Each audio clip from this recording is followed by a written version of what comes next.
When Jerome Powell walked into that conference room on October 15th, 2025, he knew something had fundamentally shifted in the global financial system. The call from Jamie Dimon had come at 6:47 a.m., urgent, insistent, and carrying a weight that made Powell's coffee taste bitter. "We need to talk," Dimon had said, "about silver." Powell had been Fed chair long enough to recognize when Wall Street's most powerful voices carried genuine concern rather than their usual calculated positioning. This was different. This was fear disguised as strategy.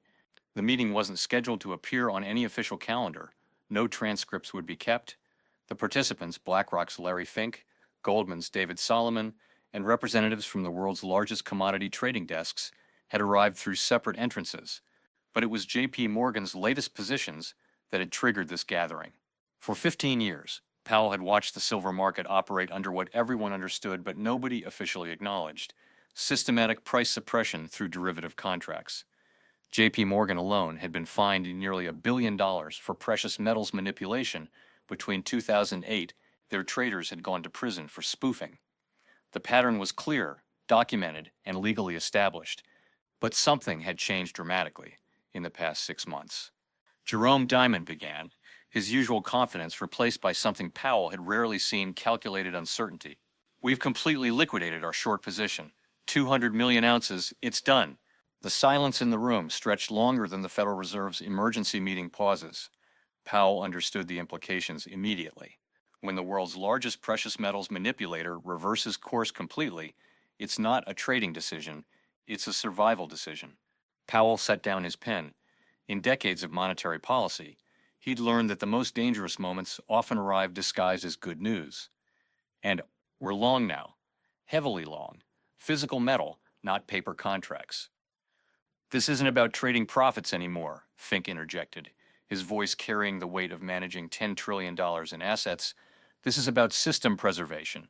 But here's what Powell couldn't have predicted. J.P. Morgan wasn't just abandoning their suppression strategy. They were positioning for something much bigger. The file Dimon slid across the conference table contained data that would keep Powell awake for the next 3 weeks.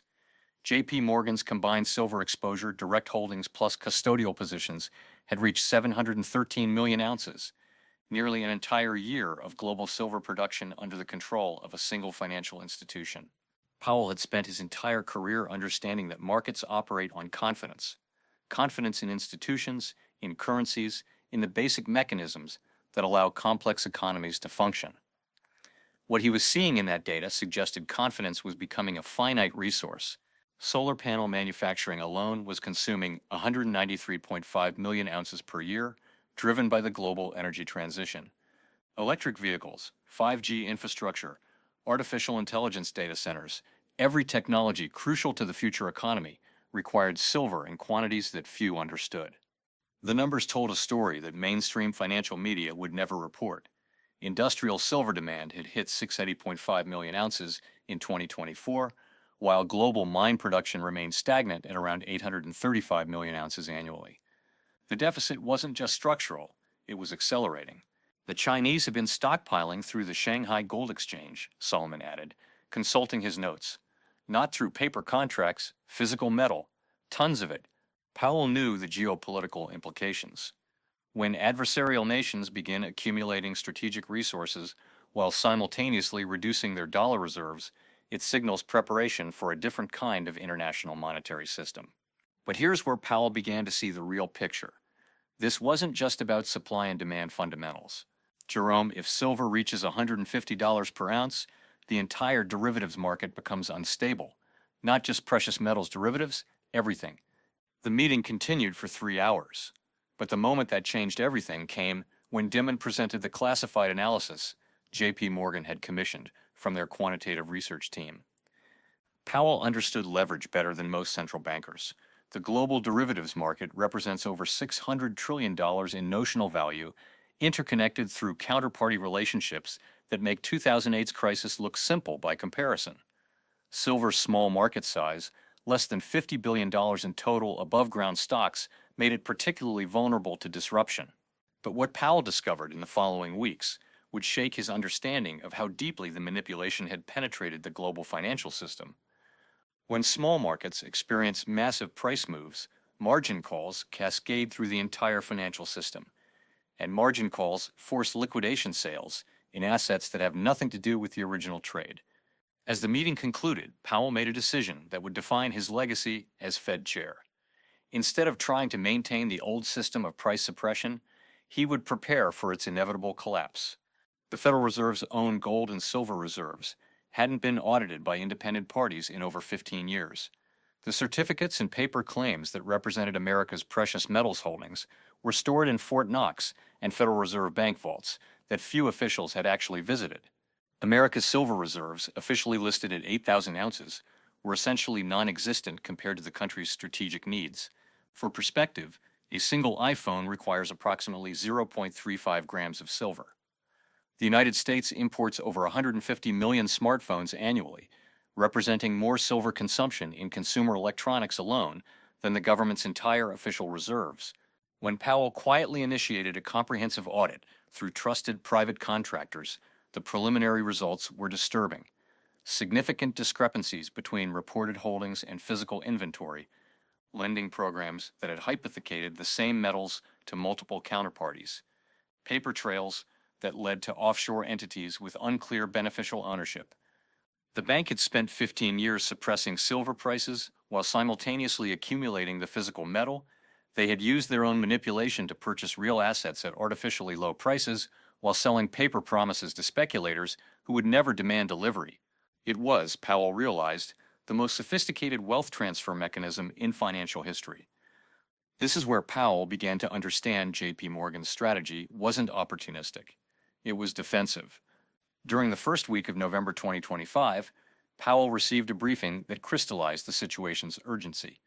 The Treasury Department's latest fiscal projections showed interest payments on the national debt reaching $1.2 trillion annually by 2026, with total federal tax revenues around $4.9 trillion. Debt service would consume nearly 25% of all government income. Powell understood that when governments choose inflation over fiscal discipline, precious metals historically become the preferred store of value for sophisticated investors. But he also understood that silver's unique position as both a monetary metal and crucial industrial input created dynamics that gold couldn't replicate. The mathematics were relentless: either dramatically cut spending, substantially raise taxes, or create new money to service existing debt. Political reality made the first two options unlikely, leaving monetary expansion as the path of least resistance. Powell spent that weekend reviewing historical precedents. The breakthrough came during a classified briefing from the National Security Council in late November. Intelligence agencies had identified coordinated silver accumulation by Chinese state entities, Russian central bank purchases through intermediaries, and strategic stockpiling by Middle Eastern sovereign wealth funds. They're not just diversifying away from dollars, the NSC analyst explained. They're positioning for a post-dollar international trade system, and silver is the Achilles heel. But the current situation was fundamentally different. This wasn't speculative manipulation by private actors. This was strategic accumulation by central banks and sovereign entities preparing for monetary system transition. The file on Powell's desk contained J.P. Morgan's internal stress test scenarios. If silver reached $200 per ounce, roughly 4 times its current price, the bank's derivatives exposure would generate profits exceeding $140 billion, enough to offset losses from a severe recession, currency crisis, or sovereign debt default. J.P. Morgan had essentially built a financial insurance policy against the collapse of the very system they had helped create. Powell's understanding of the situation deepened when he received the Federal Reserve's internal analysis of regional bank stress tests. Hundreds of smaller banks were sitting on unrealized losses from bond portfolios purchased when interest rates were near zero. Rising rates had devastated the market value of their holdings, creating balance sheet problems that would require eventual resolution. When these losses became realized rather than just paper, the government would face pressure to intervene again. More bailouts, more money creation, more pressure on the dollar's international credibility. Silver wasn't rising because of speculation. Silver was rising because institutional investors were preparing for the consequences of decisions that had already been made. The moment that changed Powell's perspective completely came during a private dinner with Paul Volcker's former chief economist in December 2000. The conversation, meant to be casual, became a master class in monetary history. Jerome, you're facing the same choice Volcker faced in 1970. The difference is that your predecessor had the credibility to impose real pain to restore monetary discipline. You're operating in a political environment where that's impossible. That's when Powell understood J.P. Morgan's strategy completely. The economist's analysis was brutally clear. Volcker had raised interest rates to 20 to break inflation expectations, causing the worst recession since the 1930s. But that shock therapy had restored confidence in the dollar for the next 4 decades. Powell's political constraints made Volcker's approach impossible. Social media, political polarization, and economic inequality created an environment where the medicine required to cure monetary instability was more dangerous than the disease. They weren't trying to manipulate silver prices anymore. They were preparing for the monetary reset that mathematical inevitability would eventually force. Grandpa, did you know that silver has the highest electrical conductivity of any element? Every solar panel, every electric car, every data center, they all need silver. And unlike oil or copper, there's no real substitute. The final piece of the puzzle came from an unexpected source. Powell's grandson, a computer science student at MIT, had been researching blockchain applications for commodity trading. During a family dinner, he mentioned something that stopped Powell mid-conversation. This wasn't just about monetary policy anymore. This was about economic survival in a world transitioning to new energy systems and digital infrastructure. Powell realized that industrial demand for silver wasn't just growing, it was becoming essential for the technologies that would define the next economy. Solar energy, electric vehicles, artificial intelligence, 5G communications all required silver in quantities that made current supply shortages look trivial. The reports arriving on Powell's desk in early January 2026 painted a picture of accelerating change. Silver lease rates had spiked to levels not seen since the 2008 crisis.